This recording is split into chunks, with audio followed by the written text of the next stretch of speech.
حضور صلی اللہ علیہ وسلم نے نا فجر کی نماز پڑھائی، فجر کی، اور حضور فجر کی نماز پڑھا کے فرمانے لگے بھائی کسی بندے نے روزہ رکھا ہوگا؟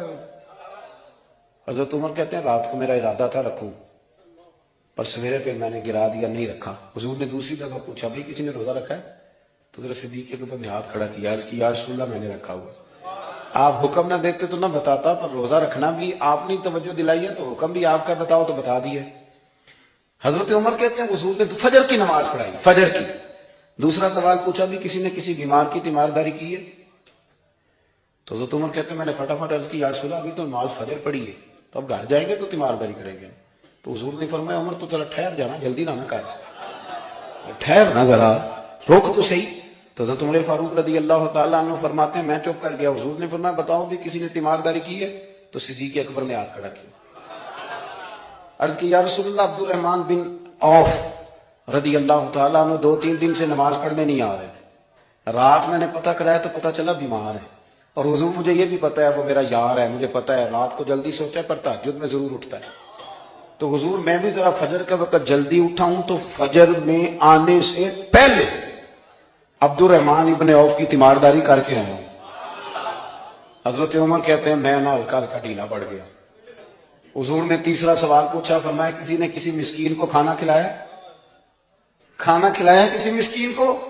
حضرت سیدنا عمر فاروق کہتے ہیں میں نے پھر عرض کی، میں نے کہا یا رسول اللہ ابھی تو فجر پڑی ہے، گھر جائیں گے کوئی چیز لیں گے تو کھانا کھلائیں گے۔ تو حضور پھر مسکرائے، فرمایا عمر تو ذرا ٹھہر نہیں جاتا، ذرا ٹھہر نہ، ذرا نظارہ تو کرنا، گویا یہ شان صدیق اکبر کا جلسہ ہوگا، ٹھہرنا۔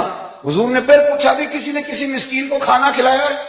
تو حضرت عمر کہتے ہیں لوگ سارے دائیں بائیں دیکھ رہے تھے اور میں چپ کے ابو بکر کو دیکھ رہا تھا، کہ مجھے پتا تھا کہ بولنا اسی نہیں ہے، اور دل میرا کر رہا تھا کہ کہہ دوں دیو جناب جواب، دل میرا کر رہا تھا۔ وہ سمجھ گئے تھے کہ سونا راضی کن کاموں میں ہوتا، بس یہ نقطہ انہوں نے پا لیا تھا۔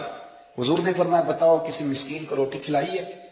تو جناب سیدنا صدیق اکبر نے ہاتھ کھڑا کیا، عرض کی یا رسول اللہ سویرے اٹھا ہوں تو چھوٹا بیٹا بھی اٹھ گیا تھا، اور میرے وضو کرتے سنت پڑھتے ماں سے کہنے لگا بھوک لگ رہی ہے، تو ماں نے 2 روٹیاں بھی پکا دی، تو حضور ایک اس نے کھائی، دوسری اس کے ہاتھ میں تھی۔ جب ہم نکلے ہیں نا گھر سے تو دروازے پہ ایک فقیر کھڑا تھا، مسکین کھڑا تھا، کہہ رہا تھا رات سے بھوکا ہوں، کوئی دروازہ کھلنے کا انتظار کر رہا تھا، ابو بکر سب سے پہلے تیرا ہی کھلا ہے۔ تو حضور میں نا اس مسکین کو ایک روٹی کھلا کے آیا ہوں۔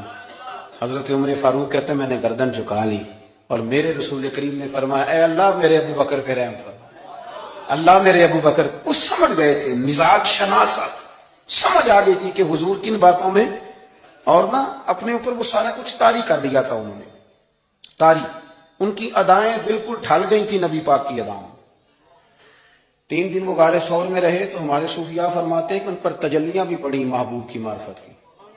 جب مدینے آئے نا نبی کریم کو لے کے، تو کچھ لوگوں نے حضور کی زیارت کی تھی، کچھ نے نہیں کی تھی، تو کچھ آتے تو نبی پاک کی دستبوسی کر کے بیٹھ جاتے، حضرت ابو بکر سے ہاتھ نہ ملاتے، اور کچھ صرف حضرت ابو بکر سے ہاتھ ملاتے اور حضور سے ہاتھ ہی نہ ملاتے۔ میری بات پہ توجہ ہے آپ حضرات کی؟ تو کچھ لوگوں کو نا شبہ ہونے لگا، وہ معاذ اللہ سمجھنے لگے کہ شاید یہی اللہ کے رسول ہے۔ حضرت صدیق اکبر یہ کیوں شبہ ہوا؟ تو ہمارے محدثین فرماتے ہیں کہ ابو بکر صدیق بولتے بھی اس طرح تھے جو میرے نبی پاک کا طریقہ، بیٹھتے بھی اس طرح تھے جو رسول پاک کا طریقہ۔ کہتے ہیں انہوں نے امامہ باندھا ہوا تھا تو جو امامے کا پیچ حضور کا ڈھیلا رہ گیا تھا ان کا بھی ڈھیلا رہ گیا، اس طرح اپنے آپ کو مزاج میں ڈھالا تھا، تو من شدی من تو شدم، میں اس طرح ڈھالا تھا مزاج میں، اس طرح کے کوئی فرق ہی نہیں نظر آتا تھا۔ وہ کہتے ہیں جب حضرت ابو بکر صدیق نے دیکھا نا کہ لوگوں کو تو شک ہو رہا ہے، کوئی میرے ساتھ ہاتھ ملا کے بیٹھ جاتے، تو حضرت صدیق اکبر نے کہا کوئی ایسا کام کرنا چاہیے کہ پتہ چلے آقا کون ہے غلام کون ہے۔ اٹھے، کندھوں پہ چادر تھی، وہ اتار کے نا تو حضور پہ سایہ کر دیا، لوگوں کو پتہ چل گیا کہ سایہ کرنے والا کوئی غلام ہے، اور جس پر سایہ کیا جا رہا ہے وہ آقا ہے۔